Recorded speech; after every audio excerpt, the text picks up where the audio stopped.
just joining us, can you just pop into the chat box where you're joining us from, and try and make sure that that message is to all panelists and attendees so we can all see it. And we're going to be using the Q&A function for any questions for Simon and Peter today. Oh, greetings from Brooklyn, New York. What time is it in Brooklyn? I never can work out if we're ahead or behind. Sunny Norfolk, Birmingham, Tenerife. Oh, 9 o'clock, 10 o'clock. Cheltenham. Oh, it's 10 a.m. Earlier. Dunblane, Nottingham. Oh, lots of people are messaging us, but it's just coming to panelists. If you could switch it to panelists and attendees, then it means if you chat later, everyone can see it, which would be brilliant. So, greetings from Victoria, Canada. It's 7 a.m. Wow. That's very good of you to get up at this time to watch it. Well, hopefully you're still snuggled up in bed, maybe with a cup of tea or coffee, joining us from there. Owen from Four Corners, Bethnal Green. Owen, huh? Hello from Brussels.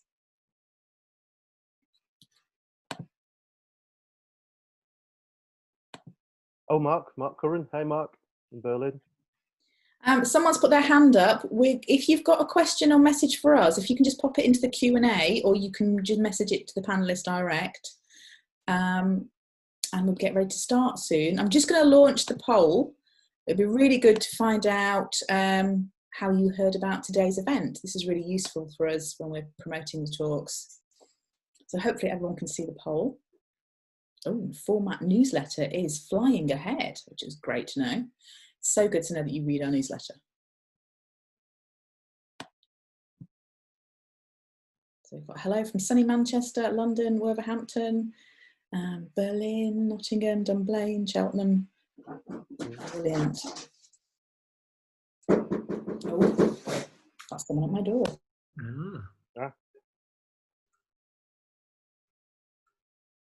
So how many of these have you done, Peter? These Photoforum ones, live ones? Yeah. None. Oh. It's going to be fine. It's going to be fine. Peter's first. But I have done during the lockdown 2 live Zoom talks, very much like this. One with Dryden Goodwin, in fact, and Gary Thomas from Animate Projects, and Paul Johnson, who's the co-worker who worked with Dryden on the film. Then the other one was with a fantastic artist called Nariko Kaku, who's originally from Japan but based in London.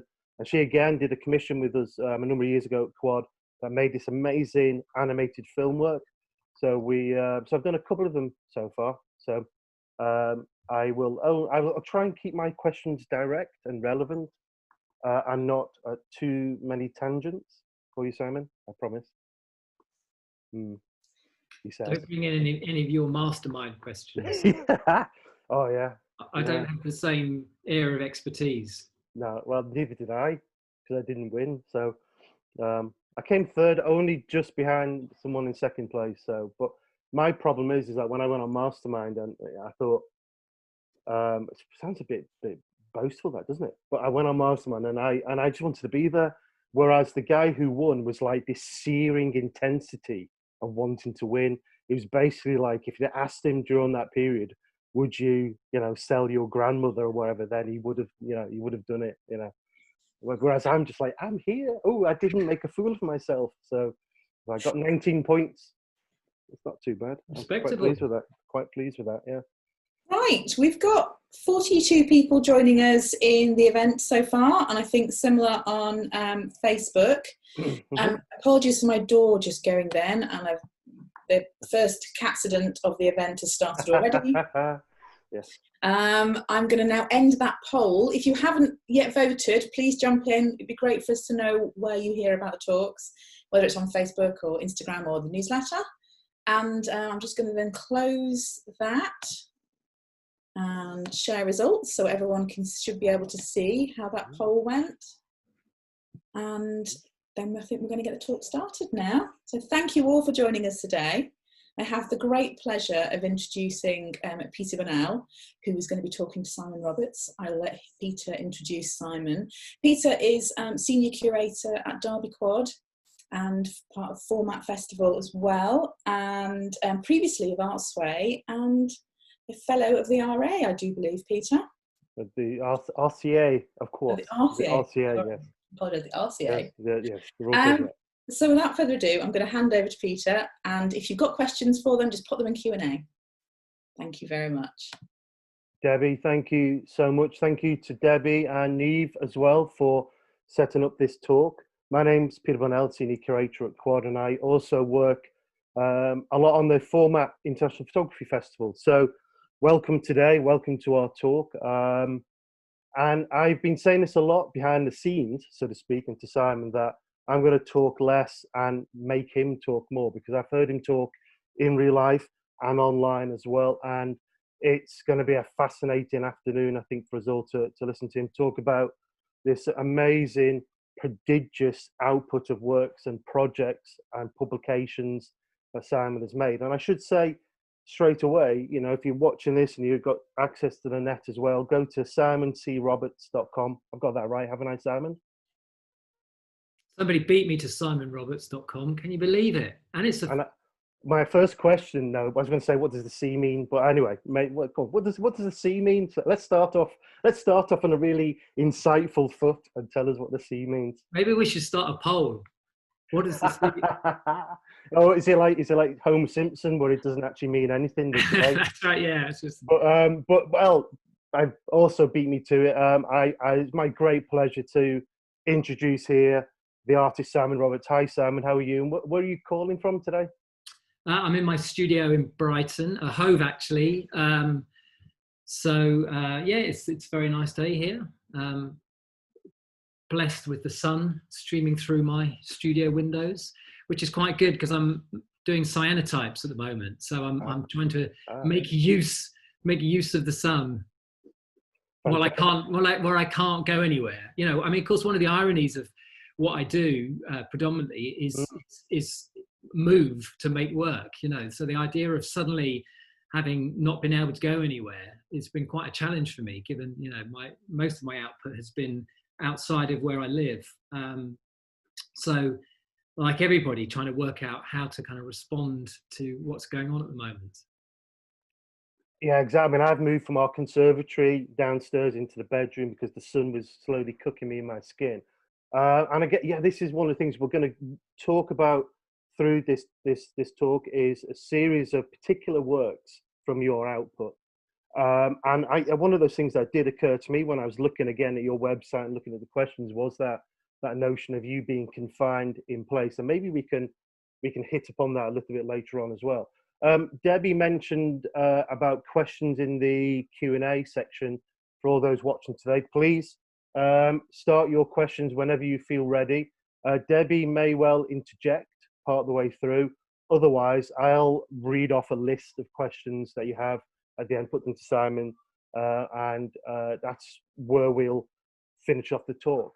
So, Simon, today we're going to focus on, as I say, a small section of your amazing output. And again, if you go onto simoncroberts.com, you see this huge list of not only all the works, the commissions, the publications, then there's PDFs of texts, newsletters, news, everything. It's just a fantastic resource of this website. But we're gonna rest upon particularly Merrie Albion, and you've just put that image of the cover of the book on screen just now. Wrong way, yeah. Oh, and yeah. So some of the pictures. And Merrie Albion, I should say, includes a number of projects. We English, the Election Project, where you the British election artist, the London Olympiad, and a number of other works too. And it was from 2007 to 2017. But I'm going to come a little bit closer to present day with Brexit Lexicon and Brexit as well. And also we're going to end up later on in the talk talking about your more recent works, which have very, very direct links to, of course, Merrie Albion and the Brexit Lexicon too. And those works are The Weeds and The Wilderness and The Daily Sea. So I'm gonna start my questions now, and I've got them here in front of me. So if anyone's watching me looking to the left of my screen or wherever, that's all right even. I'm just trying to, I've got a list of questions I want to ask Simon, but again, jump in with your questions on the Q&A. I'm sure they'll be much better than mine. But I want to start with a really obvious question, because a lot of the people, photographers, artists watching this talk, tuning in from around the world, and those who will come to quad itself, when we do the Photoforum lectures, will be practitioners. A lot of them be practitioners as well as those who are really interested in photography. So I think a lot of people might want to know just the mechanics, the nitty gritty, the way in which you work. But also, I want to go even further back. I want you to, if you can, to tell us a little bit how you got into photography, what motivates you making the work, and tell us a little bit about your, well, for want of a better term, your previous life when you studied cultural geography. Yeah, so going back a bit, I mean, I suppose the earliest connection with photography was the Sunday afternoon slideshows that my dad seemed to put on a mostly weekly basis. So he was a keen amateur. He worked as an IT consultant. So I think he had this hidden wish that he'd become a photographer, but that wasn't the kind of thing that was allowed when you were brought up in a slightly Edwardian family. You know, you had to get a proper job. But anyway, he loved photography, and so I do remember quite clearly from a very young age the Kodak Ektachrome slides kind of going round on a Sunday afternoon as we re-watched yet again his road trip that he made across America in the 1960s as a student. But there was something very engaging about that sense of bringing an image back from another place. And I remember from a very early age that whole idea of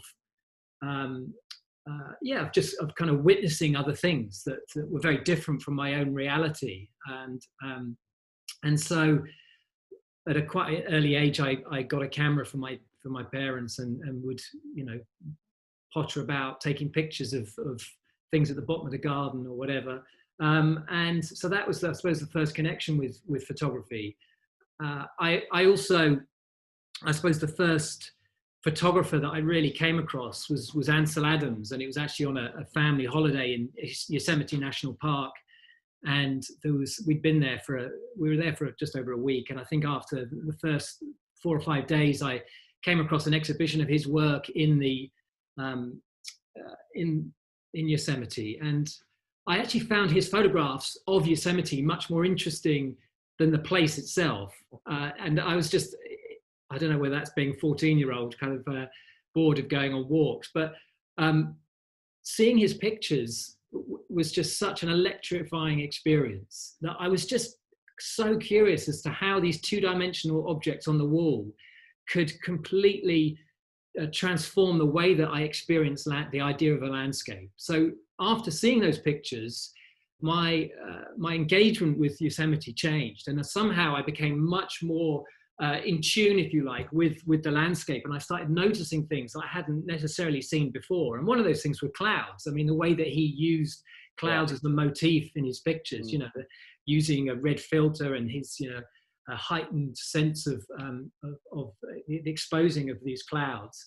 And it was just suddenly this quite something that really struck a chord with me. And so I thought, well, that's quite amazing, the power that a photograph can have in terms of your experience of a place.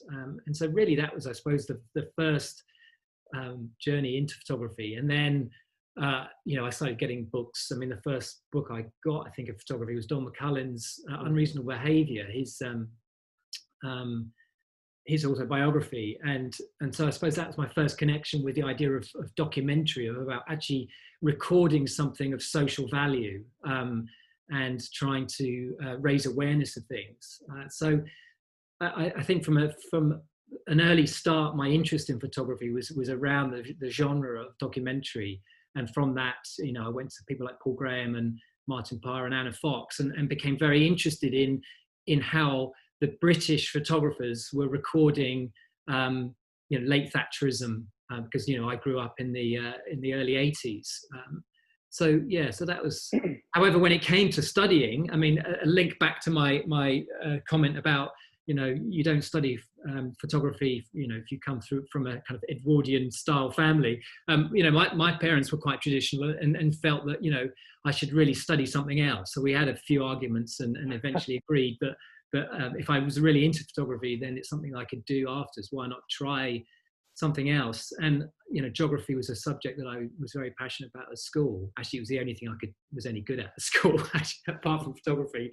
And so I decided to study human geography at Sheffield University, and spent 3 years studying predominantly cultural geography. And what's interesting is that actually at the time I was doing geography, there was photography or the relationship between the visual image was becoming much more important to geographers. So there were a number of geographers like Stephen Daniels who were using or trying to engage with the visual image, whether that be a painting, a video, or a photograph, in terms of how they think about geographic matters, such as how we think about landscape and place and identity. And so actually it became an important subject in terms of molding my interests in the medium. And when I graduated, you graduate with a geography degree and you either go into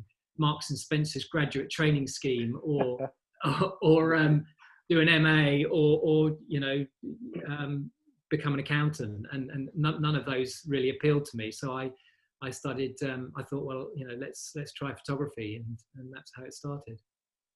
And you trained as a photographer as well? Is that correct? Not. Oh, let me go wrong way. Not formally, such.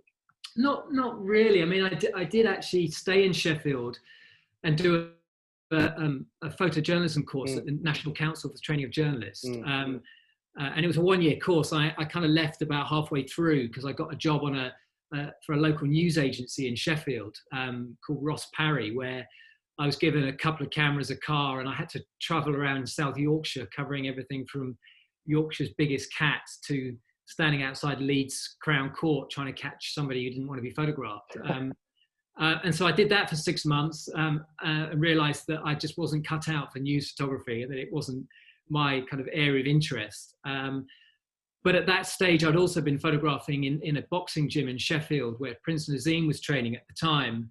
And I did a series of pictures on this 13-year-old kid who was a very talented boxer. And that series of pictures that I took of him won the Ian Parry Award in 1997. And as a result of that, I started getting commissioned from the Sunday Times magazine. So I moved to London, and that was really, I suppose, 98 was the beginning of my kind of career in photography. But these things, that geography degree, I mean, in terms of cultural geography and the landscape, and but then as a news reporter almost, I guess, or a reporter for of various sort of things that. It's like all these. I was listening to Annie Nightingale. This is really left field. I said I wouldn't do this, but I'm going to. And she was, Radio 1 DJ, one of the first female Radio 1 DJs on the BBC. In 50 years she's been on her, but she had to go through. She even trains as a journalist too, and goes to regional newspapers. But you learn those very basic mechanics of maybe not necessarily what to do, but what not to do, I imagine. I mean, I have to say it was an incredible training ground because exactly. Yeah, first of all, I mean, basically what I had to do is every morning I had to get the Sheffield Star, and you had to try and get a copy of it before it was released. So we used to we used to like bribe the porter the back, because it was printed on site, and the porter would kind of chuck us a copy of the paper before it was on the street. And then I'd kind of have to go through it and try and work out what was the big story of the day, and then reshoot it on behalf of the Daily Telegraph or the or the Sun, so it would be like, oh look, there's a little story here about a man who lives with spiders. Spider-Man, right? Where is he? And then I'd have to drive to Rotherham and knock on this guy's door and then try and get a picture of him covered in spiders, before anybody else got the picture. Or we'd have to cover a politician coming to town, and so you'd have to understand what makes a good story. You have to understand what makes a good picture. You'd have to know about copyright rules. You'd have to know about, what's the law around photographing children. So there's all this stuff that actually was really important, just in terms of the nuts and bolts about, how to make a picture. And I think, a lot of students now, you send them off, say, okay, go and go and come back with a picture this afternoon, you know, thinking about, you know, something that's going on today, and they're a bit like, what do I take a picture of? You know, and I think so for me, it was a really good training ground, even though a good apprenticeship. It just seems like all these things. It's like the stars aligned, and it was meant to be with this great work that you then are starting to produce, and I've been producing for quite a number of years. But I think the other thing is that you realise how the media works, and for me that was quite an eye opener, just in terms of, you know, where the kind of political allegiances lie, who has control over authorship, you know, what happens when a photographer's pictures are taken by somebody else, and you know, the kind of meaning can change, how cropping an image could, you know, so all of these things are actually about the kind of ethics, about the morality, about about ideas of representation. Also, you know, were really interesting to kind of witness, and I think kind of very early on I realized actually that, you know, the importance of trying to step out of that, because that notion of being a kind of illustrator, and think much more about how do you use photography or the visual medium to represent an idea that you're interested in. So, you know, how it is an important tool of communication. And so then it's about thinking about, well, what have I got to communicate? What am I interested in? And that's, of course, the biggest learning curve, is actually trying to tune into what it is that you want to represent with your pictures. You know, what is it, you know, where were my kind of allegiances, and what was I interested in trying to explore? So here we are with you've graduated, and you're working for the newspaper, and you're going around learning on the job and this great apprenticeship. And then you just mentioned a moment ago you went to Prince Nassim's boxing gym. That's right, he's the Prince Nassim, of course.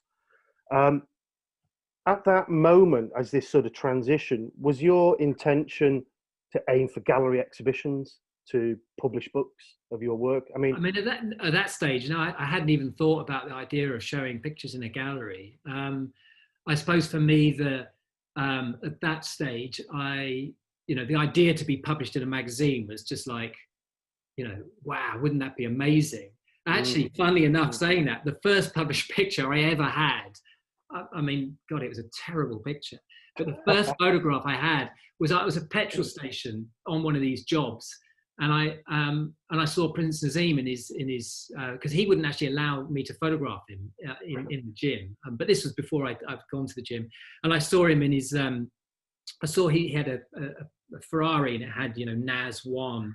I saw this car, but somebody else was driving it, and I took this picture of this other person in the car, and called the Sheffield Star and said, "Hey, I got this picture of, you know, Prince Nassim's car, but somebody else is driving it." And it turned out that person didn't have insurance, and so this picture was on kind of, you know. And I suddenly thought, God, why did I do that? Did I do that just because I wanted a picture published, or? So anyway, so that was my first ever published picture, cover of the Sheffield Star, and Prince Nassim wasn't particularly happy about it. Well, not to make any sort of tortuous connections, but I think we can talk a little bit later on about how you also seem to be, particularly as you producing the work that a number of works that became part of Merrie Albion, how you seem to almost be in the right place at the right time. Although I'm sure there's it might be interesting for our audience to hear how you go about, you know, looking for your work, and we're going to talk about that as we go on. But before we get to that, and we will touch upon the mechanics, as I'm calling it, of making an image. But I was reading on your website, and the audience who are listening today can go and look at the leisure as well. But there's a great text that was part of the We English body of work, where you talk about individual images, but you also talk about the relevance of the elevated image. And I love this idea. And I thought, thinking back, you told me that you carry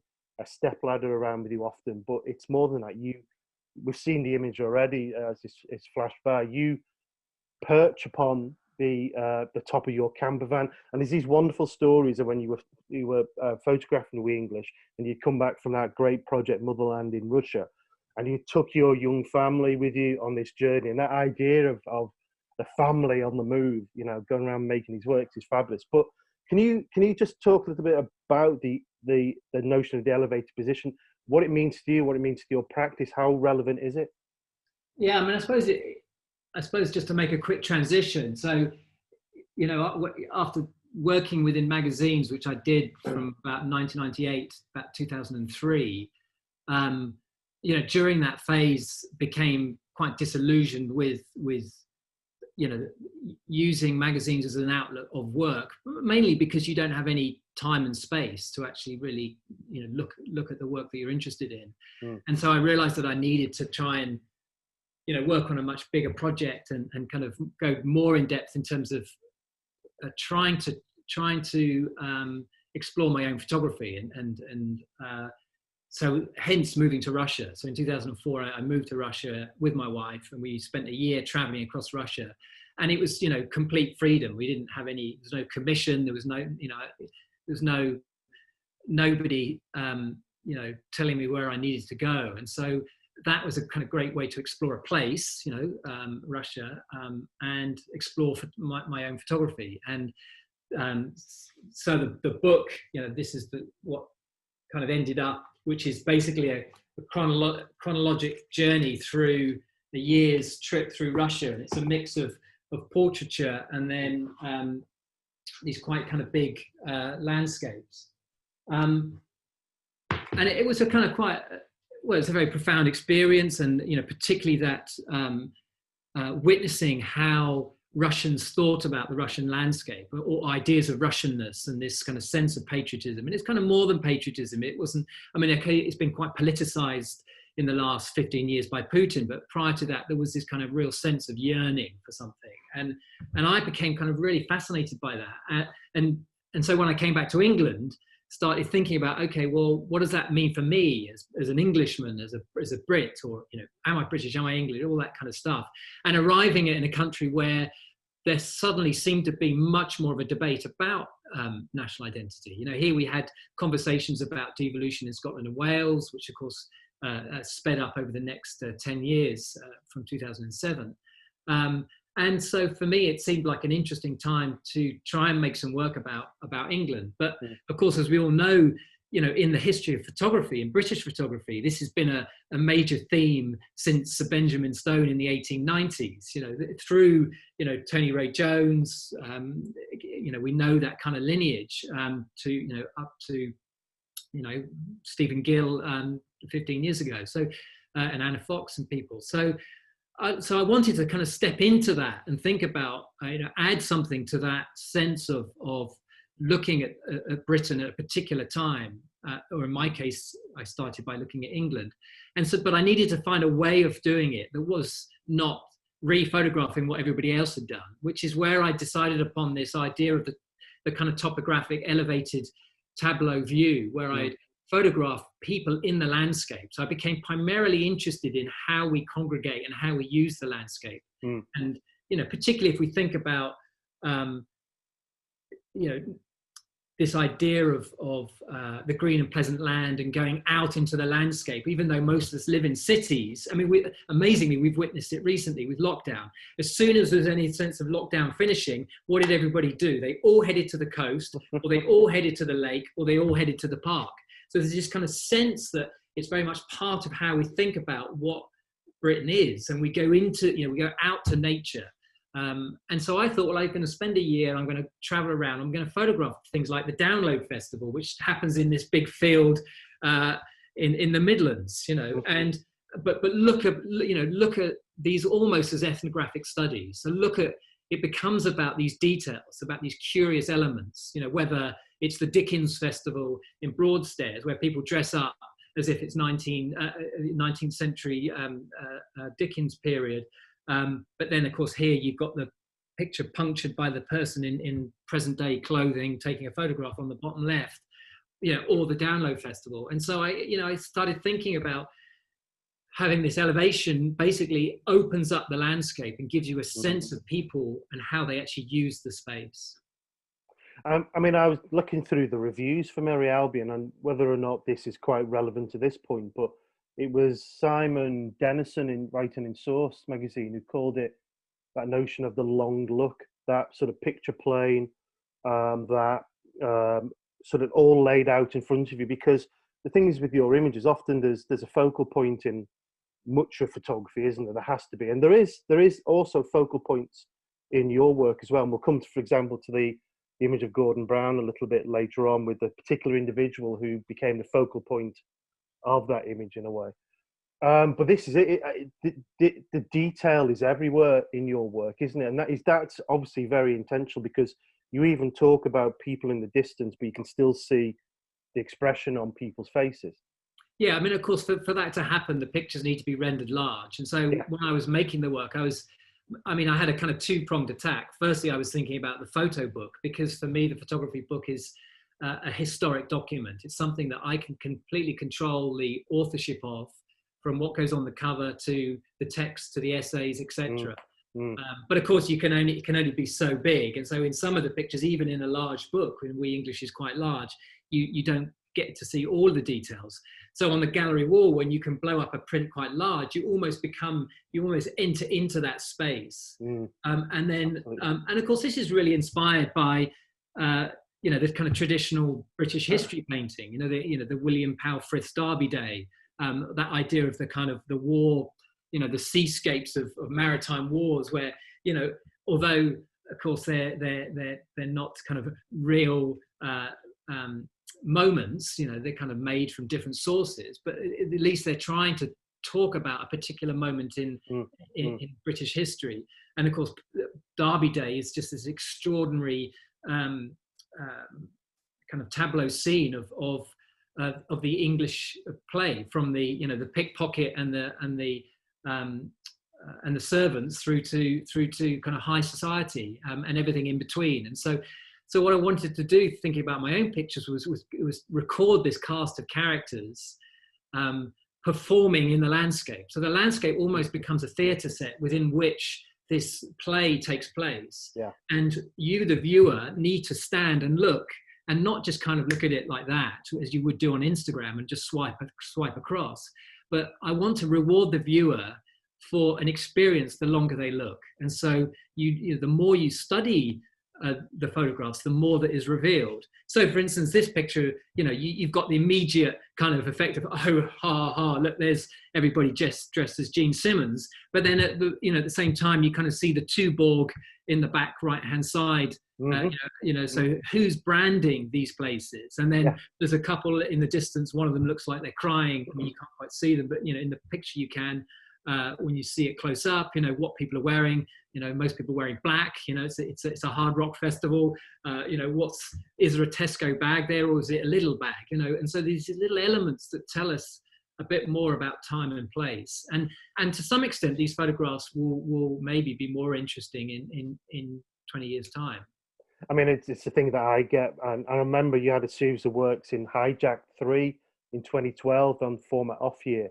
And just these huge images that just seem to envelop you, the viewer. And it's like a constant rewarding of, and little, as you say, I mean, when I was looking at this image, exactly that happened. I went to the back and I saw the Tuborg. Tuborg? It's a beer. Yeah, beer, of course. I don't drink. I drink too much coffee. But you see all these small little vignettes almost, of things happening, and that's such a crucial part of the work, as you say. But one thing I wanted to talk is just move it on to this idea, though, of the gaze. And of course, it's the work is primarily, I guess, activated by you, the viewer, looking at the work and gazing, and this overall view, peripheral view, focus views. But I want to ask just something a little bit maybe playful in a way. But I love the idea of the fact that a lot of your work, because of the period it perhaps takes you to set up, but bear in mind, you're on top of this camper van often with a big tripod, a big 5x4 camera. But often, there we are, often people in your images aren't looking at you. They're looking at, they're going about their business. And I know there's that idea of the decisive shot. But I've got to say one thing that I was amused by with the images from the Download Festival is that everyone's looking at you. But how crucial is it that within the image that you aren't acknowledged as such, you, the photographer? I suppose it depends on the picture. I mean, this was actually set up by somebody else. So this was the kind of press department of Download Festival was setting up this scene, and I kind of thought it was really interesting. And it was actually on top of a bus. They'd set up the top of the bus as a double-decker bus as a bar.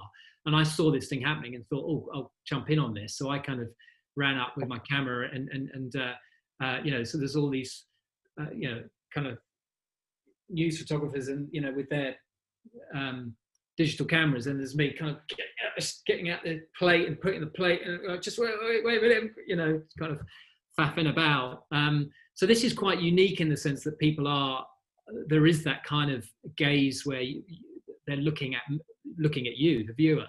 But this is quite rare. I mean, most of the pictures, there isn't, even though I'm totally present in the landscape, when I take the picture, there's this sense that I'm not there. And I've always wondered about that. I mean, I think it's partly about using a tripod and a kind of what has traditionally, I mean, I don't anymore, but was traditionally a 4x5 a wooden camera that I used to use.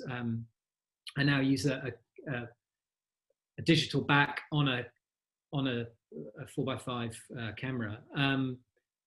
But I think people maybe think that you're photographing the landscape and that they're not in it, or there's this kind of sense that you're surveying something else. But also because I'm often there for a long time. Yeah. I mean, I could be waiting for 2 hours. And of course, nobody knows when you're taking the picture either, because you're not looking through a viewfinder. I mean, I'm stood to the side of the camera on a remote cable.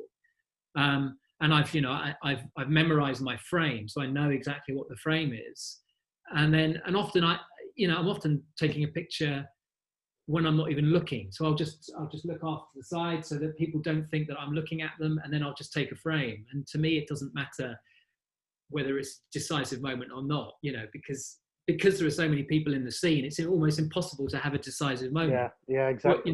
Then it's about how you frame the picture. So how are you holding the viewer within the frame? So what are the elements that are holding that image together? And then it's the path that you lead people through the picture. So whether that's, I don't know, an actual path, or whether it's, the way that people are moving through the scene or whatever. I mean, it does. It's such a richly layered image because of all those, so many things that become crucial to make it such a strong and relevant image. I also quite like the idea that they're wearing makeup, so in a way they have a barrier with their faces anyway. You sort of deflected away from them. We have one question from the audience that might be relevant in a minute if you want to talk about it. I also want to ask one quick thing. In the Merrie Albion book, which I have a wonderful, this is just one of my favorite things in the world. I love looking through this. And at the end of the plates of images, aside from the amazing text that you had commissioned for it, you I presume it's yourself who has short text about each image. Are you going to talk about it? And then do you want to talk about, because I want to just bring attention to your text about the Download Festival images. And the police taking photographs and running them against their database. And I think this is a relevant question in terms of your processes and the way you work, because the stories behind your works, so to speak, for want of a better term, are fascinating as much as the people in the images, the places you go to just that backdrop or things that happen. Do you want to explain a little bit about that? Have you got? Yeah, I mean, I can do that with a couple of the images. I suppose what's for me is important is, I mean, text does play an important role, because to some extent, what I'm trying to do with the photographs is peel away layers of history about what is significant about what you're looking at. Now, people can choose not to read it and just look at the picture and enjoy or not enjoy the photograph for what it is. But then also, I think it's interesting when you give people another layer of information to help them maybe read the picture in a different way. I mean, so for instance, here, Download Festival was the first place that the British Police Association used facial recognition software to try and to test it out, basically, to be able to track known offenders. And of course, this is now a technology which is, I mean, this was taken in 2007, this picture. So of course, now this, 13 years later, I mean, this technology is used at every protest. It's used by CCTV cameras. I mean, we see, we read about it all the time. But of course, when this picture was taken, it wasn't something that was often used. I mean, we can jump forward a couple of pictures. I mean, here, for instance, this was the day that the coalition government in 2010 did their U-turn on student fees, where, famously Nick Clegg announced that he would never vote for a rise in student fees. And then as soon as he became Deputy Prime Minister with David Cameron, did a flip-flop on it. And this was the day that they actually agreed for the £9,000 fees in Parliament. So Parliament's behind me. We're looking down Whitehall. And, on all those cameras, the CCTV cameras, but also you can see the police officer standing on the wheel there. He's actually he's holding a camera filming with this facial recognition software. So they are tracking to recording all the faces of the protesters. So this picture, is again, kind of multi-layered. And, when you look closely at it in the top corner, there's actually somebody stood looking out of one of those windows.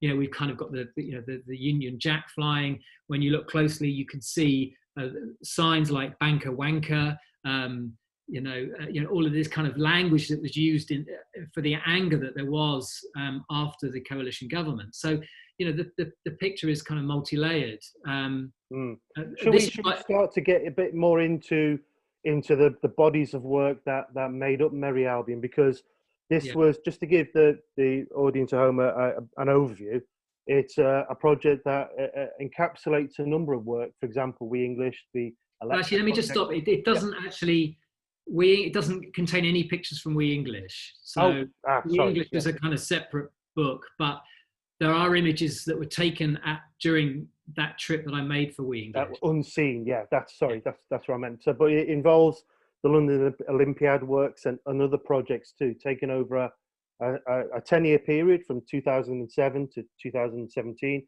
And of course, those dates, well, that encapsulates the 2008 financial crash, the 2010 general election, and then subsequent 10 years of austerity. Of course, the EU referendum in 2016. And we will look at it a little bit later on, the image you took of Grenfell, or around the environs of Grenfell.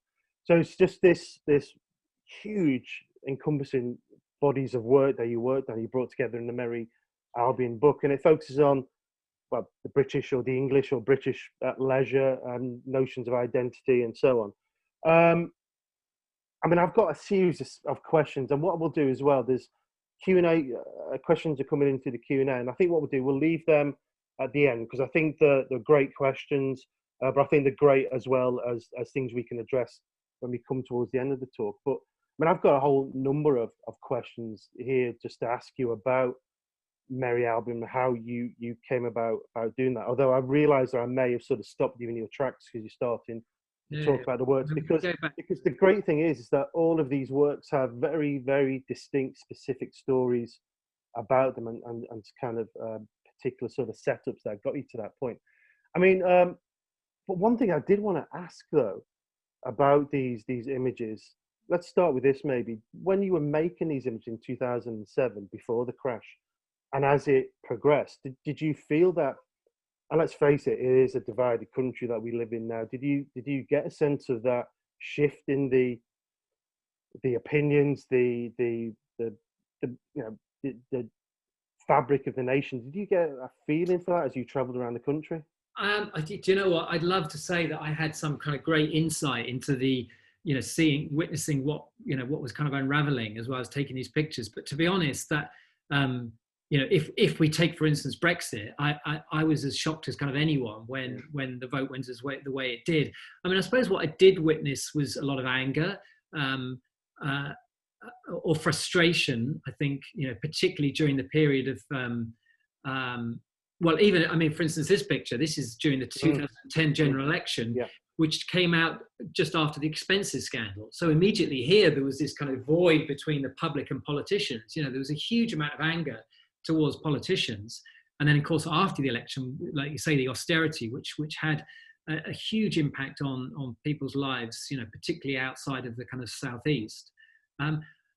I mean, more generally, what was interesting to witness was the idea of localism. I mean, I did definitely witness quite, you know, people becoming much more interested in what was nearby, you know. So I don't know, the kind of the farm shop, or, you know, holidaying on the beach just down the road, or, you know, rather than that kind of going away or traveling across Britain, there was this kind of real sense that of, I mean, community is not the right word, but this kind of sense of being much more regional. And I suppose we can see that even more if we take regions as being countries, you know, England, Wales, Northern Ireland. But, you know, I mean, I do remember when I was photographing during the Brexit referendum, and I live in Brighton, and I remember travelling 5 miles down the road to Worthing, and there was one guy handing out Remain leaflets, you know, looking very lonely. And then in the town centre, there was these hordes of people around the Leave campaign, you know, and there's just kind of just seemed just this energy around it. And I remember standing there going, oh my God, you know, where did this come from? You know, why did I not see this coming? I mean, I was really kind of quite amazed. So, well, it's just that it's only in retrospect, I think, when you look back and you know, then you start seeing the signs. But at the time, it was... within the Merrie Albion book, you have David Campany, who writes a superb essay that gives a good David. Who am I saying? David Chandler, even David C. Don't can we edit that bit out? But you got Tristram Hunt, you got A.L. Kennedy, and it's A.L. Kennedy, to slightly paraphrase what she says, is this body of work becomes almost like a retrospective immediately. It's not even something years afterwards that you look back and think, oh wow, all those things sort of happened. It became this, clearly, with publishing of Merrie Albion, this incredibly resonant and important archive straight away. But flipping that a little bit, I wanted to just talk about your just going back a little bit to your inspirations for starting out with the We English project, for example. And I know, as you say, this sort of out or unseen images became part of Merrie Albion. But because one thing I should say is that you and I are of the very similar vintage. I was born in '73, and you're a little bit later than me. And the idea of, and it's still there, going to Blackpool pleasure beaches, that idea of ice cream vans on the promenades and candy floss and playing the slot machines and going camping, and things like that, are times of nostalgia. Was that, and also where you grew up in the sense of you being English or British, as you mentioned before. So can you just talk very briefly a little bit more about the real sort of groundwork that then led you on this 10-year or so odyssey? Well, I suppose with We English, the immediate point of reference is thinking about childhood, isn't it? You think about, what are my reference points to my sense of what is England? And I had to say, when I started out with that project, I decided deliberately to look at England because it felt to me that there was already a kind of sense of what kind of British, of what Welsh and Scottish identity were. It was like the English who had least sense of who they were, and of course that's often the case. The bigger person often has the least sense of their own identity. It's the smaller that kind of reference the bigger, if you see it. It doesn't quite make sense. I know what you mean. And so when I was thinking about it, I was thinking, well, what are my reference points? And they would be things like going to see my grandparents who lived on the south coast, every summer, or going up to the Lake District where my mum was from. So I come from a family which half are Londoners and the other half are from the northwest, and so there's these kind of two very distinct places, the Lake District and the south of England, which kind of represent my memories of an experience. And so I suppose that was the initial kind of aspect. But then also what I did with We English is I created a website where people could suggest things for me to photograph. So what I wanted to do was actually open up the dialogue, so it wasn't just about my own representation of England and Englishness, but actually ask people to say, what are you interested in? How do you think about the English landscape? What do you do at the weekend? Where do you go on a sunny Tuesday night? And actually engage in that way, so that I could then go and photograph these, you know, David's 50th birthday party on the bank of the River Cam, or you know, whatever it might be. And hence the title We English. So it's not just about my English, it's about a kind of sense of how people think about England. Well, it's interesting that you go to various parts of the country, and you, as you say, you looked at certain rituals and festivals, but I think you're right, aren't you? That Scotland is Scotland, Wales is Wales, and the Irish, Northern Ireland and Southern Ireland are Northern Irish and Irish, but England is this amorphous state almost, and I think that's what got you into the work. Because for me, I'm from the Northwest. I'm like a Scouser, really. You know, that's how I identify myself. And we're almost like little sort of hamlets within the whole sort of countryside, aren't we? But and then as this project sort of developed onwards, and you became the official or one of the official election photographers, and we've got this iconic image here of David. David, I'm getting the Davids all mixed up, to David C's mixed up today. Cameron, yeah. Mr. Cameron and his wife. But then, of course, there's these wonderful sort of ciphers in the work with the chicken that followed him around because he was too chicken to do, I don't know, whatever. But they're just, as we've said already, in such layered sort of images. And I've got very particular, what's the term I'm thinking of? Personal experiences of that election, because I used to be, as I say, we're of the same vintage, and in my late teens, early 20s, I was a member of the Labour Party. Then I moved to the States. Then when I came back, I was dabbling with rejoining, and it was when the 2010 election came along, and I had a great deal of not affection, that's not the right word, is it? But I liked Gordon Brown. I thought he was very dour and so on, but I think he was a good, slightly veering towards socialist prime minister. I mean, Sure Start, I know people say he sold off all our gold reserves, and he unregulated the banks, and perhaps that led to the crash as well. But I was out canvassing at this very period in Southampton. I was canvassing for an MP called John Denham, who's since retired from Parliament, just squeaked in by a couple of hundred votes. But the great thing is about all of your images, they're so layered with what you can pictorially look at and how you've built that up, and that moment within the camera, but even though it's one that might take hours to come to. But it's the stories, that extra frisson of understanding and excitement to the work. And that's what I was saying before. We may well we can go through the Merrie Albion works as part of the talk and talk a little bit more about them, because this is particularly an iconic part of that 2010 election, isn't it?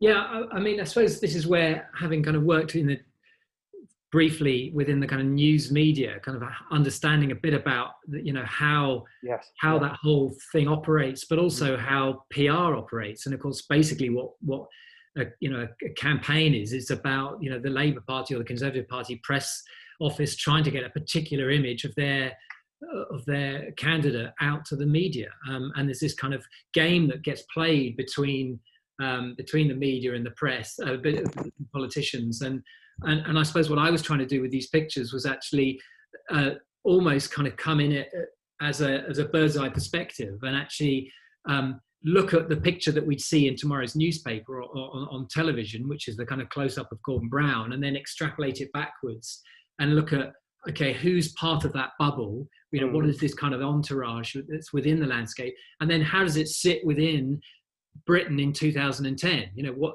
what does Rochdale, which is where this is, look like? You know, this is a housing estate on the edge of a cul-de-sac on the edge of Rochdale. You know, you've got this towpath here where Gordon Brown's going up to meet these ex-prisoners clearing the towpath, like you say, the Sure Start. And then you've kind of got this media pen where the Labour Party press office are trying to make sure the press all stay within their, herded in their kind of little area. And then you've got Gordon Brown chatting to the BBC. But what they can't control is what is the loose cannons in the background. It's the loose cannons, and there in the picture is this woman called Gillian Duffy who's walking down the street with her pint of milk, and starts what they said was heckling, I would refute that slightly. I mean, she just couldn't really hear what he was saying and has a loud voice, and was asking what he was talking about. But anyway, this becomes. And she's in the black coat, the blue skirt. Yeah, with the red maroon, skirt. Yeah. And next to her in white is Sue Nye, who's Gordon Brown's head press officer. And she's about to whisper to her to please be quiet. And we know that something's happening here because we've got the other two camera crews are filming her and they're not filming Gordon Brown.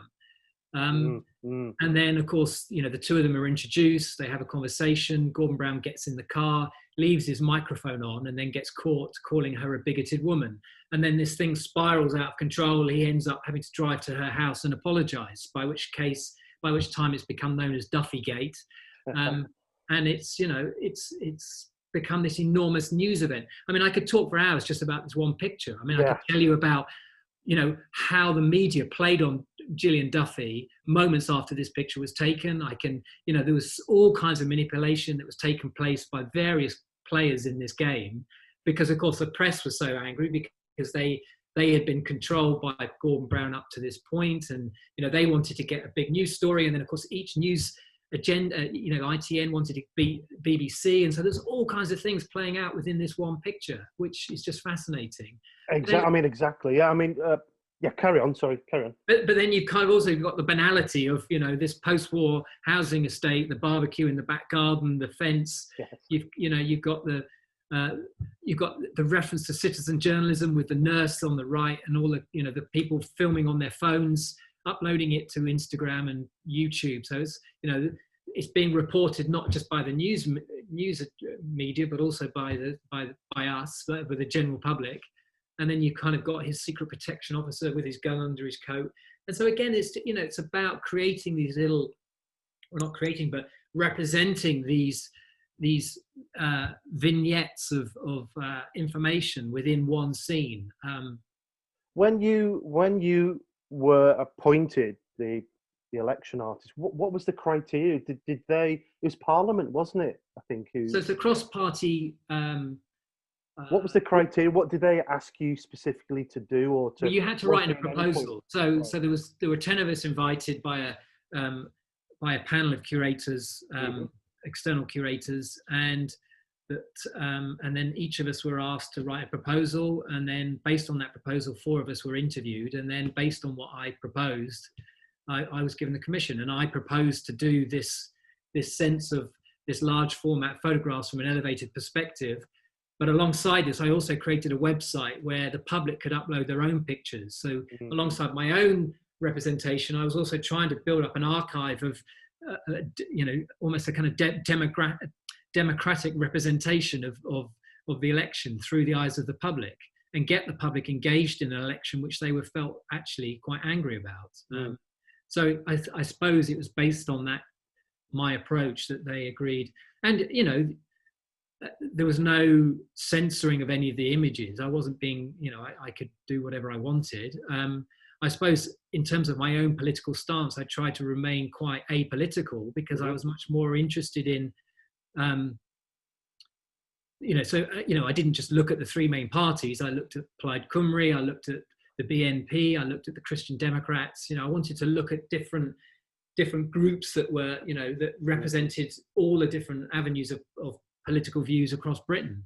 But I'm much more interested in creating these historic references to time. Now, you could say that these are still not objective images.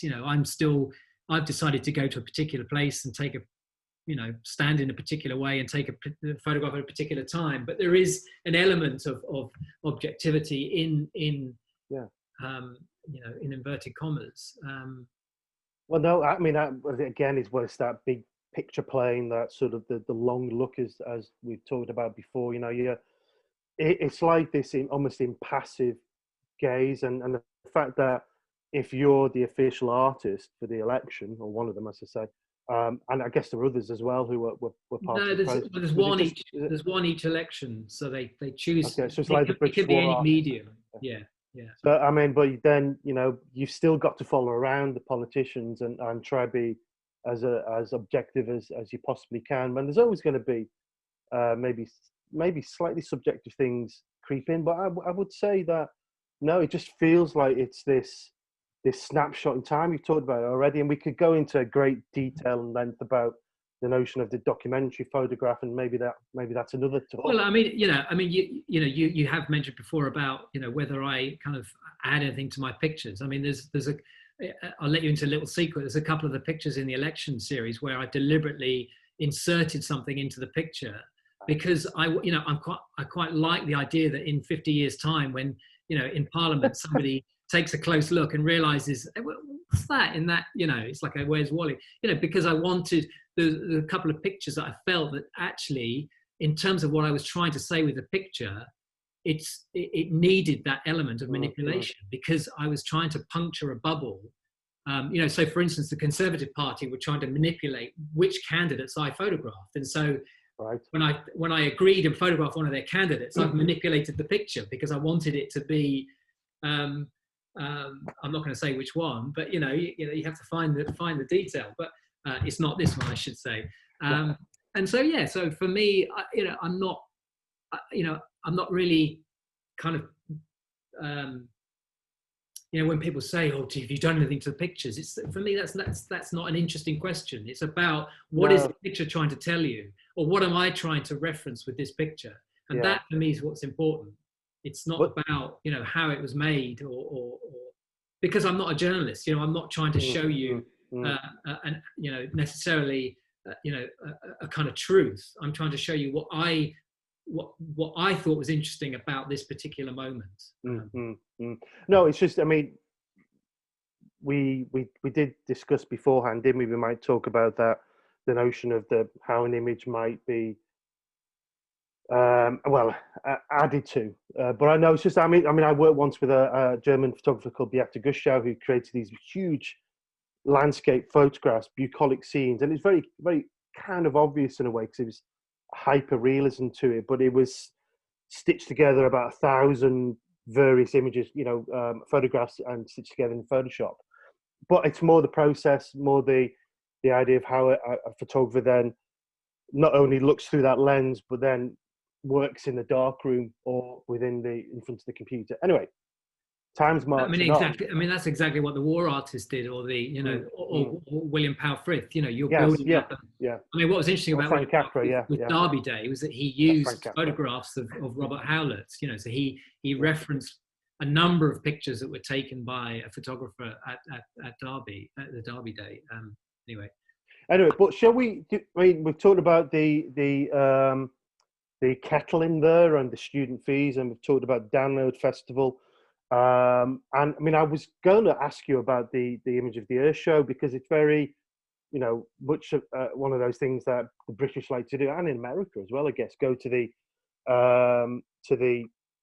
these special events, and it's nostalgic because this is the Battle of Britain Memorial Flight, and it's just this incredible scene and such sort of motion in the image. But then you see that plume of smoke, and there's, again, this is where I'm getting to the idea of how your work takes that time to get into it, and the text becomes so crucial to add even more understanding into that image, because this is a scene of tragedy, isn't it? This is a hurricane, fighter plane went down, and a pilot was killed.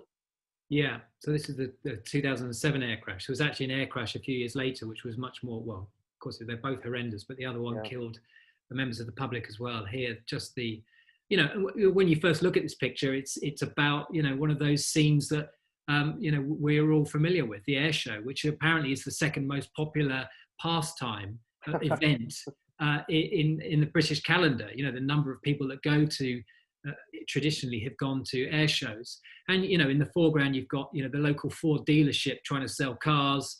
You've got the local newspaper advertising on the bouncy castle. And then you've got this whole group of people watching this reenactment of the Battle of Britain. And then at that moment, there's this tragedy when a plane crashes and the pilot sadly died. But of course, when you look at the picture, you wouldn't necessarily know that. It's just you look at it, and the smoke could just be part of the kind of drama of what they're trying to reenact. But actually, when you read the text, it tells you more. And I suppose what I was trying to do with this picture was talk about again, that kind of sense of identity and how the British, the idea of the war and winning the war and it is still kind of very much in our psyche.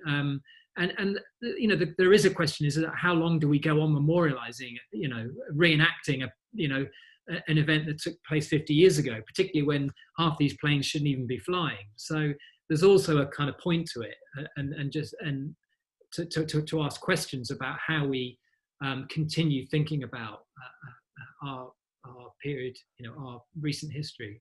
I mean, you went on to the image. I forget the name of the village with the double-decker bus a moment ago, and then there's that great scene of the Broadstairs with the Dickens Society. All these great idiosyncratic things that happen in the UK. But I was going to go on from the also from the Shoreham Show image too, and talk a bit about the Brexit Lexicon, which we'll go to in a moment. But this is a fascinating story as well. Can you briefly talk about it? In terms of the work, I think you when we were talking earlier, you were saying about how you decided what to photograph and what to include. I mean, I think after the election, having done the election, having looked at ideas of austerity, I was then, just thinking about, what are the other big themes that were taking place within British politics and culture. And of course, partly that's about, for instance, energy security. I became very interested in things like fracking and about coal-fired power stations, and where do we get our energy from, and how much are we reliant on Europe, Europe and Russia, and then things like, who owns the landscape, where do we have access to? And so this picture's about, it looks like a nice jolly outing into the English countryside on a Sunday afternoon, but in fact what it is it's a bus ride through Salisbury Plain, which is completely closed because it's owned by the army, and so this is actually what you can see on the left is a sign that says "Beware unexploded bombs."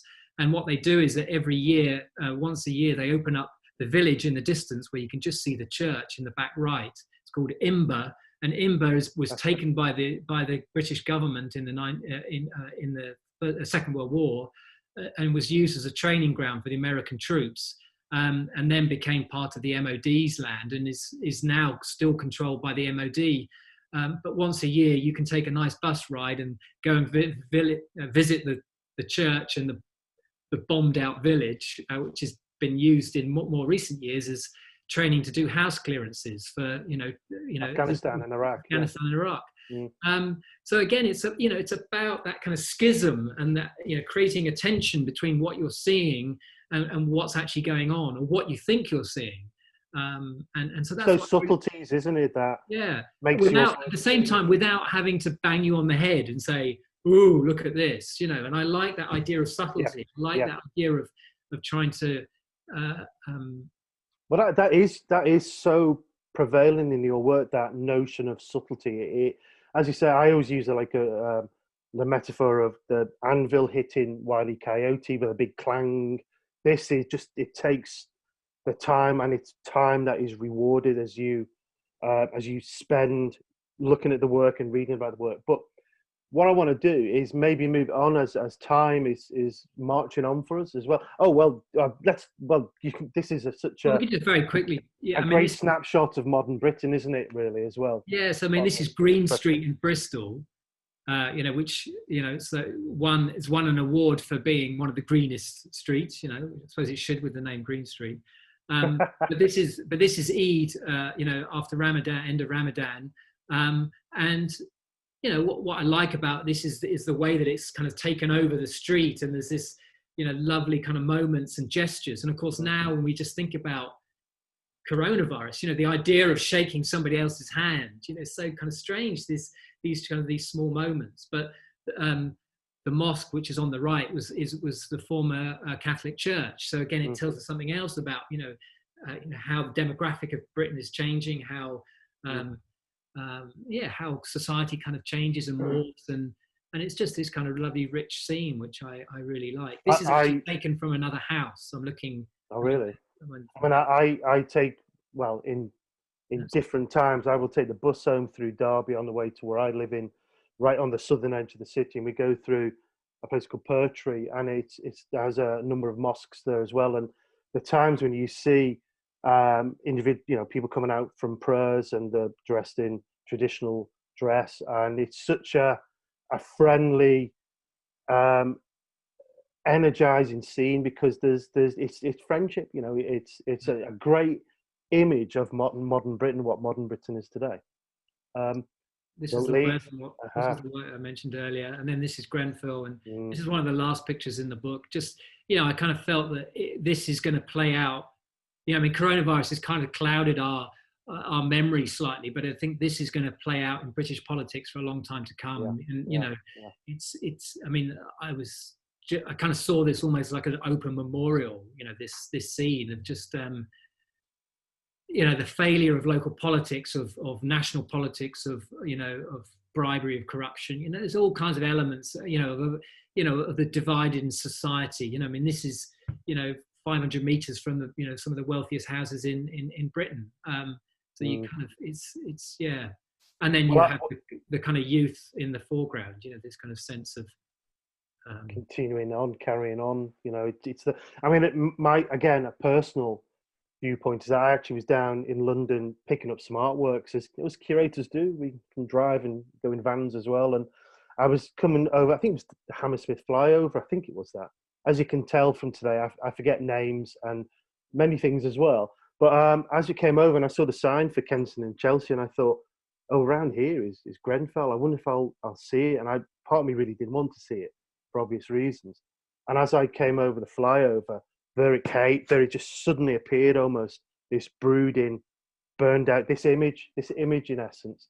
And without trivializing what happened at all, my mouth, it was literally one of those things where I had to put it back up, because I was just a palpable sense of shock. And the fact that this image is so charged, but then you've got people, particularly the young, who are finding a way to maybe not necessarily make sense of it, but to get on with their lives is quite intriguing. But you're right as well, in terms of Brexit, austerity, and Grenfell too. We are this COVID-19 has really sort of upended things. They're trying to maybe sneak things under the radar while the pandemic is on. I'll let you talk about this word, but I think so this takes us to the Brexit. So the last picture in the book was taken the day that we signed Article 50, and so this this idea of us being on the precipice, and people have asked, said, I think it's quite obvious what my politics are, with this picture, this idea of us being this kind of edge, this kind of dangerous moment off the cliff edge, isn't it? Yeah, that's many people think of Brexit like that. And the reason, of course, I was here was because I was interested, because of course the White Cliffs are part of the way that people think about Britain and this idea of an island and looking off to Europe. But of course it's also how a lot of the Brexiteers played on this kind of sense of this island nation, and Brexit became discussed in this almost wartime manner. What are we fighting for? We're fighting for Britain, and so this takes us into the kind of the work I did on Brexit. So let's go. The one thing I wanted to do though is the Shoreham show, the double-decker bus, the White Cliffs. You've alluded to it and talked about it already, but that notion of nostalgia. I talked about it with you and I, perhaps having a nostalgia for our holidays of our youth. But you're right. You've just said it a moment ago. The notion of Brexit was sold on the nostalgia of Spitfires flying through the air, the White Cliffs of Dover, Shakespeare, Churchillian. Boris Johnson's trying to channel Churchill every single day of the week. So let's move on to another really prominent work and project that you've made recently, and you worked with us on Format 19 last year. Was your idea for the Brexit shop, and you've got an image of the exterior there as well, and involved not only yourself, of course, you were on the first floor, but Martin Seeds showing work from Northern Ireland, the Stormont, the issues there and how Brexit may affect that. And Mark Duffy had made a particularly relevant work about Brexit and being a photographer in Parliament too. But you produced this, and it's part of your series of works you made called Between the Acts, which I imagine, of course, is the Acts of Parliament. if I got that right. But you've made this work that is broadly around the idea of the Brexit Lexicon, which came out, I presume, as well when you made an early work, the Credit Crunch Lexicon. So can you, without me waffling on, can you talk a bit about the Brexit Lexicon work? And one thing I just want to just actually throw in there, a little tiny little hand grenade, if you will, is you mentioned before about being apolitical, but when I looked at this work, it seemed to be there must be some form of political stance within it. Yeah, I mean, I suppose starting with the Brexit Lexicon, well, you know, once I'd finished Merrie Albion and started thinking about Brexit, of course, one of the challenges was that there's nothing really to photograph. Is how does one who's interested in recording our times make work about something that actually is not that particularly visual? You know, Brexit was very much a discussion about something that is going to happen. And so I did something similar during the credit crunch, where I was interested in the use of language, you know, how language was used by politicians, by newspapers to sell a particular idea or to represent a particular idea. And so with Brexit, we had this whole new kind of language that was being thrown at us, and a whole new you know, and literally new language, new words, you know. And so I just started writing them all down, and over time I kind of collated them, and then and the act of collating them was apolitical in the sense that I was trying to be objective as possible in terms of the field work. I was collecting everything from both campaigns, from the British government and from Europe, from Leave and from Remain.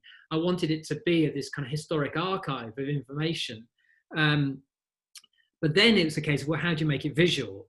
And at that point, it was like, okay, what I'll do is I'll use a newsreader and I'll create a teleprompt, and I'll just get a newsreader to read out the lexicon in real time. And at that point, it then becomes almost subjective. You know, then it takes on a more political stance, because it actually took the newsreader, and it was a professional newsreader, it took him an hour and a half to read it. And when I show the work, I show it in, you know, the full period in as it ran, and he gets more and more frustrated as he's reading it. And I think that then gives us that sense of frustration that we all felt. There was also elements of humour, because of course a lot of the language about it, in listening back, it is so kind of curious that a lot of things that were being said. Should we play a bit of it? Yeah, so this is the newsreader. Brexit, Bremona, brewing protectionism, Brex factor, Brexigeddon, Brexcopolis, Brexicosis, Brexity.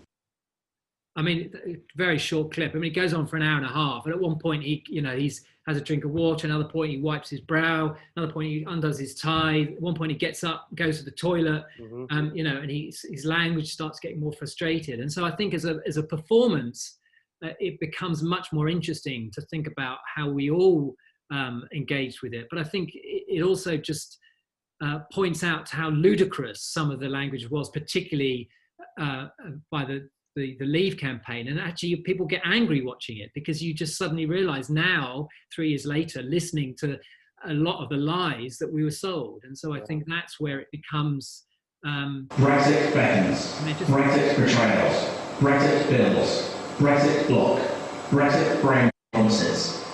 EU withdrawal is shaping up to be the start. So in the gallery, what you do is you see the teleprompt opposite the TV screen. So you go in and you see him looking directly at you, reading the teleprompt, and then you swivel around and you can actually see the teleprompt. Fantastical Heathrow Rail owners, pink EU passports, running in Hypersoft Brexit plan. Alongside. I can't negotiate with myself. I don't enjoy the ridiculing of leavers. I will block their path. I'm not leaving. I'm not leaving if it ain't broke. Oh no.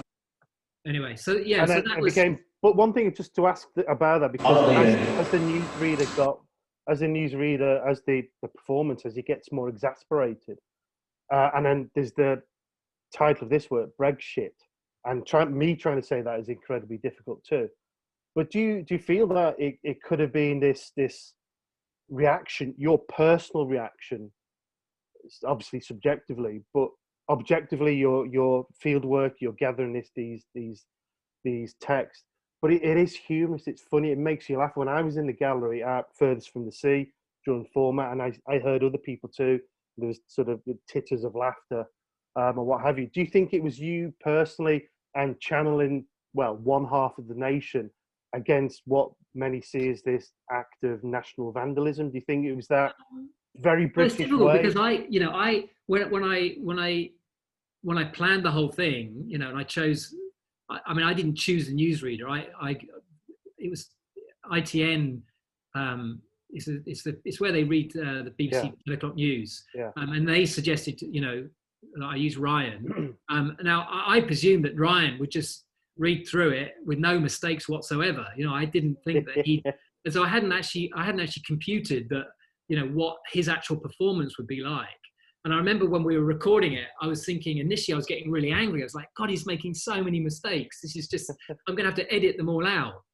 And it was only afterwards when I sat down and watched the whole thing where I suddenly thought, actually, no, this has become representative of, to some extent, both sides. But I think when you watch it, you can, depending on your own politics, you kind of are prodded. Can I just say as well, where I think you managed to kind of hit the nail on the head, and this is my own little very personal anecdote, and I'll be quick, is that I often, when I go to work on the bus, I'll listen to Radio 4, and during the campaign for Vote Leave or Vote Remain, the EU referendum, there was party political broadcasts, for want of a better term, and I remember the Vote Leave ones were repetitive, take back control, do this, take back the waters, take back farming, take back, not giving the EU, hundreds of millions of pounds a year. And I have a very, I make this public, and I've told people this personally as well, but I was doing a project in Coventry, and as I was heading towards Coventry Station, the big red bus turns up at the station. And I'm thinking, they must have many of these buses, let's give the NHS 350 million quid a week or whatever it was, and then as it stopped, I thought, I'll just wait and see what happens, and off gets Gisela Stewart, who was from Labour side but prominent in the campaign. Then Michael Gove gets off, and then Boris gets off afterwards as well, and straight away he's Boris, whoa, whoa, whoa, and all that kind of stuff. But I actually went up and spoke to Michael Gove. I thought I'd go up to him, and it was quite interesting because I said hello. I'm always a bit polite if I meet someone, no matter what political persuasion they are.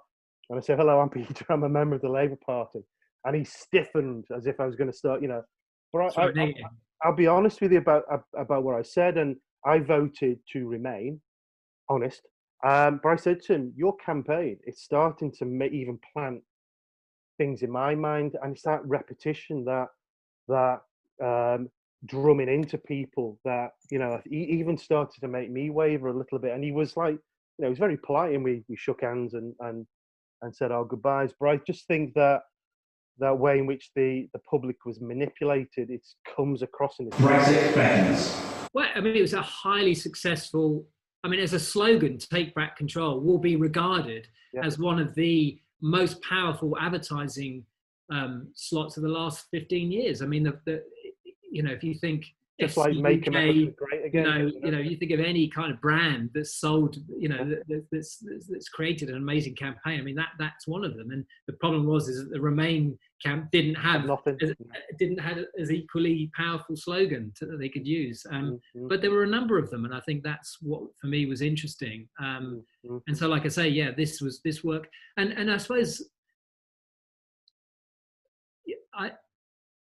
people ask me why not photography, and I think, well, throughout my career, I'm interested in ideas, and how you communicate an idea, and most of the time I communicate them through a photograph. But sometimes, that's not the best way to try and record something. And so, well, as I say, then it's about finding your tool. With the Credit Crunch lexicon, this isn't a anomaly in your practice at all, this way of working. It is, as you say, an artist. But saying that, people do like to pigeonhole you. Yeah. So some people look at this and go, what on earth is he doing? But again, I if you haven't already, go to Simon's website and see all this great range of works there. But then you've got this sort of dot matrix sign that became Brexit, and you've done a book which concertina's out into this almost, you know, gallery long installation. There we are as well, and beautiful looking, and all your books are just works of art in their own right as well. But no, it was interesting, the term Brexit, because there seems to be this notion of humor is still there, but the frustration of this thing that will not go away, so to speak, for those of us who would like to remain in Europe. I mean, it's very provocative, the title as well. Is it deliberate, Brexit? Is it a deliberately provocative title? Yeah, I mean, I think, you know, that, so after the Brexit Lexicon, which basically was 2016 to 2018, that video that you saw, I then decided to carry it on because, of course, we passed our deadline, the first deadline, and it extended to the 31st of January of this year. And so then I decided to keep making the work, but rather than redo a video, I decided to do this publication where, you know, looking as if it was a government document. And the whole thing unravels like a teleprompt. So it's actually 30 meters in the whole thing. But, you know, the more it went on, the more angry I got actually about, and at that point in January this year, I made the Brexit machine. And that was me trying, you know, being a bit more kind of provocative and just, and that was basically that LED thing the machine that you saw, which is using all the new words that have been created with the prefix BREX, of which one of them was Brexit. Well, there's two things there. A, you're allowed to have an opinion, but B, you've done the field work. You've said it already. You've got that data, and that's just you putting it out there. And if anything, that data is only going to make anyone who reads it and reads these terms and understands how the media really did manipulate things is going to make them angry, really, isn't it? So as we're on the hour and a half mark, shall we? Blimey. I'd love to talk even just Brexit. The Brexit Lexicon alone would be a whole hour and a half's talk, wouldn't it, really? But should we zoom onwards? And because I know you wanted to talk a bit about more recent works like the Weeds. No, we don't. I mean, if we want to go to questions, it's fine. I mean, I would love to talk more about the idea of inscape, the term coined by Jared Manley Hopkins, and this. It's such a very well. It's a worldwide thing. This, so the British need to commune with nature and walks and stuff. But it's up to you. And the Daily Sea with your, which talks a lot about COVID and the government's handling it in a way with the prints that were available to the NHS.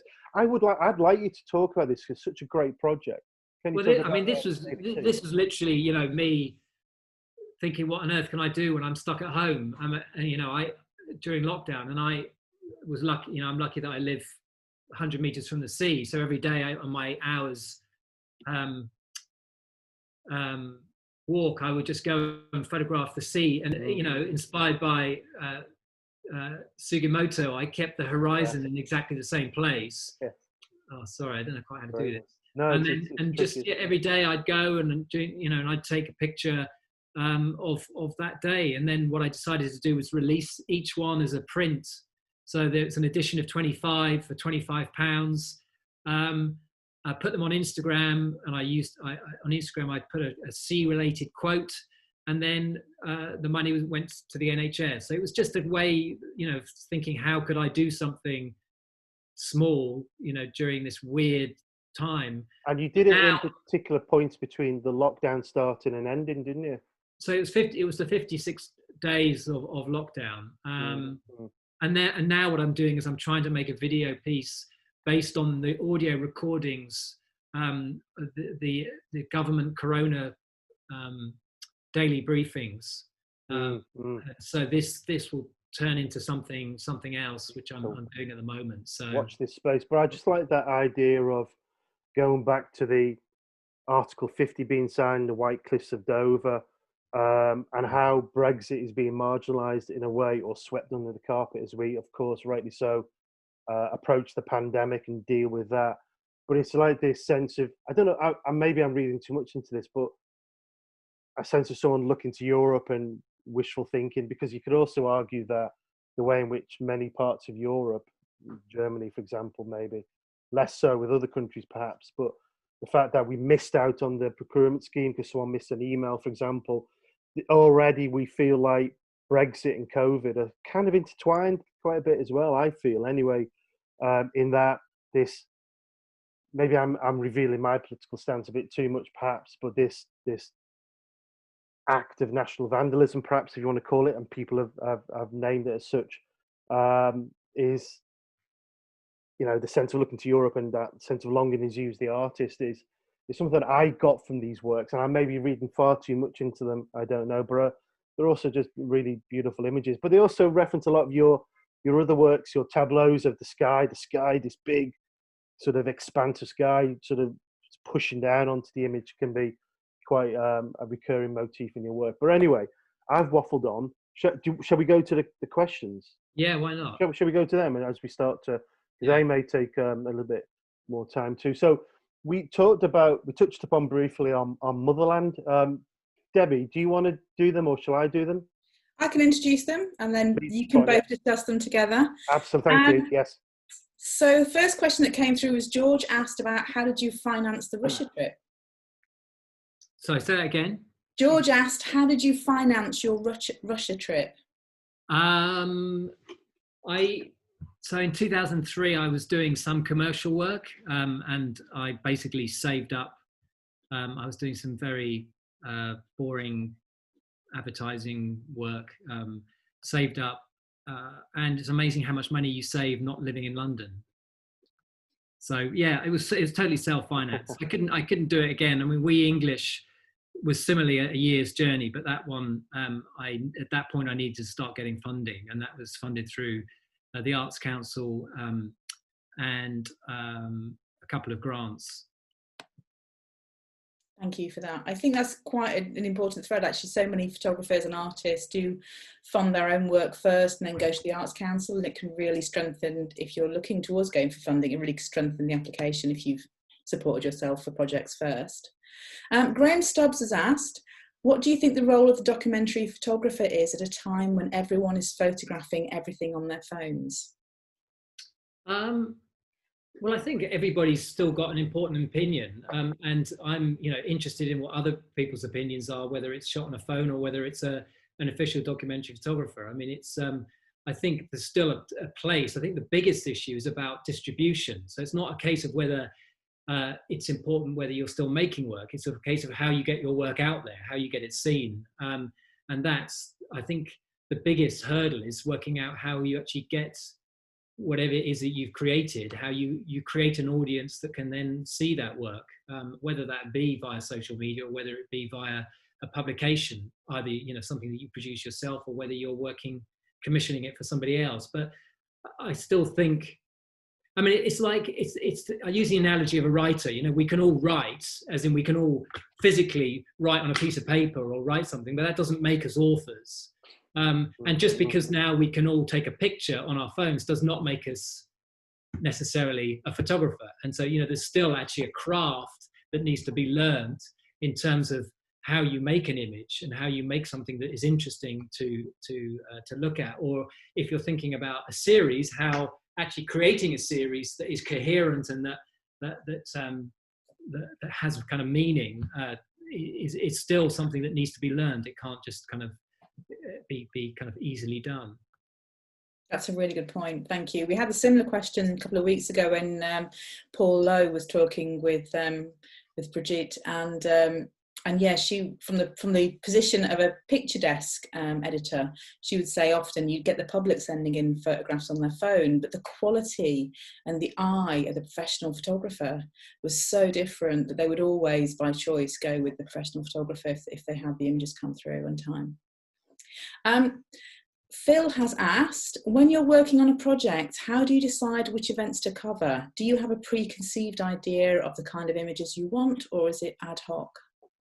It's a bit of both, really. I mean, when I was, I suppose, halfway through Merrie Albion, I began actually thinking to myself that this, I mean, I suppose what I should say with Merrie Albion, I hadn't conceived of that book, early on. I mean, that was just about 2000 15, I thought actually maybe I should carry on taking photographs in a similar way, using this elevation, because there were still so many interesting things happening at this particular time of British history. And so for me, it then became a case of, okay, well, what haven't I photographed? What are the kind of big issues? You know, immigration being one of them, devolution in Scotland, you know, the vote there. And so then I started just keeping lists of things that actually I thought were quite kind of major turning points, and then making sure that I was photographing them in some form. And of course, you know, I couldn't do everything and be everywhere, and so it's a case of trying to figure out what would be particularly kind of resonate with me. When you're actually at a place, I often do quite a lot of research in terms of where I'm going to stand. You know, I often use Google Street View to work out what does the place look like before I even go there. Sometimes I use students locally to kind of help me, getting them to kind of have a look around, scout locations, take photographs, so I kind of already know kind of what I'm expecting. And then if it's actually an event, there's not a lot you can do other than just go where you're allowed. Go with the flow. Yeah. Following on from the elevated point of view, Alan Sylvester's asked, do you get any camera shake from shooting on top of the vehicle? And if so, does that impact how you shoot? I was just thinking, when I was doing We English, I was traveling with my wife and my 2-year-old, and the number of times that they were in the motorhome, like kind of, you know, moving about, I go, stop moving! Stop! And so, but generally speaking, it's got easier recently because I now shoot with a digital camera. Of course, the ISO range is much better. When I was shooting film, I was using 160 ISO, and so if it's a slightly cloudy day and you're trying to get f/22, because I'm shooting, I'm trying to get as much large depth of field as possible. Your shutter speeds were going quite low, so then it's a bit tricky, but it's certainly easier these days. And then we have a final question from Ian Harris. Unless anybody else wants to get any more questions in, now is the last chance. Ian Harris has said, firstly, he really enjoyed your pictures at the Ivan Hitchens exhibition at Chichester last year, especially the soundscapes. But he was slightly surprised they weren't larger scale and wondered, was this simply a function of the space available, or are you moving towards exhibiting smaller prints? Also, he's referencing the seascapes. And was the work made differently to your usual large format work? No, they was made with the same camera, and you know, it was purely the fact that we had such a small space to deal with that I had to.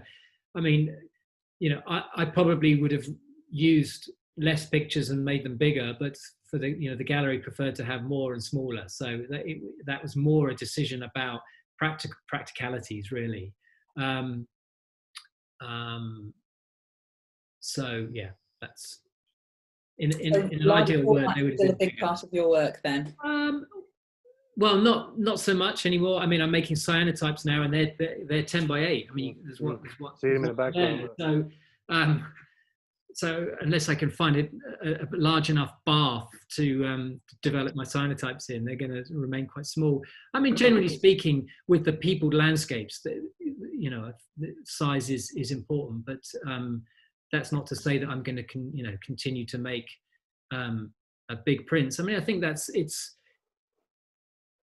I suppose going back to what I said before, I don't want to necessarily feel pigeonholed, and I felt that after finishing Merrie Albion, I'd made a particular type of picture for a particular period of time, and now I'm quite enjoying trying other things and experimenting with different forms, and I think that's part of what excites me is doing something different. You have to constantly move on, don't you? You have to develop and adjust your focus. You can't just simply remake an image again and again, and that's something I see so often in photographers, is that. And it's also interesting that you're looking to really delve into the traditional techniques and the cyanotype and things like that. I'm fascinated to see how they'll look as well. I say that I did have FOMO during lockdown. I wish I had my large camera around London, yes, photographing kind of empty streets. 28 days later style. I really look forward to seeing more of your work, and I'm fascinated by the soundscapes and mediascapes you're putting together. And it makes so much sense in your work today, which is so much of a commentary and reflection and a repurposing of what's happening in society, that you're using this media that is out all the time about what society's saying and what's happening, and it's such an intense time. I really look forward to seeing what that work is like when it's out. We've got a very last question in chat from Peter, who's asked, what made you change to digital? Funnily enough, it was doing the Olympics. So I wrote to the IOC about 2010, asking whether I could get access to the Olympics, because it's almost impossible to get accreditation without being officially with a newspaper or a sports photographer, of which I'm neither. And so I sent them a copy of We English and said that I wanted to do something different at the Olympics. And they, to my amazement, agreed. But the only stipulation in the contract was I couldn't use a tripod. So basically it meant that I couldn't use the 4x5. So then I decided I had to find something else. So I started shooting phase 1. And at that point, I realized I needed to kind of, work out how I could make prints in a similar way that I made my prints on film. And after a couple of years of trial and error, I've now kind of developed a particular look to the digital files, because for me digital is too good. It's I actually prefer a scanned photograph, but I can now make it look pretty similar. So, and there's the practicality now of just I've got 3 kids under the age of 12. I cannot spend hours retouching my film files and scanning, so I need to slightly speed up my post-production. My heart goes out to you. With that. George asked a question about the aesthetic differences that you find between film and digital, but I think you've answered them there. And I think it's still interesting, because when you were focusing mostly on film, you were still doing post-production on the scanned image. So there's still that digital post-production, which has been a big part of your practice for a long time. Yeah, so basically I add noise and grain to the digital files. I've got a special recipe. Fantastic. Right, Debbie, so are you doing the final? Well, I think we're there. It's been absolutely brilliant having both of you talk today. Thank you, Peter, and thank you, Simon. We're really enjoying these format talks. We've had the most amazing photographers, and it's been absolutely brilliant hearing you talk about your practice. Could have happily heard you talk for hours about it. Might have to have you come back and talk about more recent work, especially when the work you're series on right now comes out. The videos are going on to YouTube. We're just going to be trimming them down a little bit, the start and finishes, and uploading to the Format Festival channel. You can also see the recordings live on Facebook, and Neve is rejoining us, who's been managing the Facebook end. Well, can I say, Debbie, as well, again, as I began with, thanks to you and to Neve for, again, another seamless and professional mountain of these talks. There's a whole range of them there. If you go on the Format Facebook page, you can see them. The great one, for example, with Brian Griffin, and one you did with no relation, Debbie, with Sean Bonnell. And Simon, thank you so much for putting up with my wild sort of, hopefully it made sense, but tangents and forgetting names as well. And it's a continuing pleasure to see your work and to work with you and to do the talk with you today. Thank you so much. And thanks to the audience for bearing with us. Yes. There's some people still here. What are they? Wow. Yeah. Brilliant. Thanks for organising it. Yeah, thank you. Wish you well at Quad for the reopening and format. Thank you, sir. Look forward to the day where we can all be in the same space. That will be probably having drinks, and Paul Lowe a few talks ago promised to do some DJing at the next Format launch. So probably listening to Paul DJing at a Format Festival launch sometime, we will go, oh, remember lockdown? Remember when that was happening? Thank you all for coming today. Thank you all. Thank you for your chat, your conversations, and we'll see you at the next talk. Thank you all very much. Okay, thank you.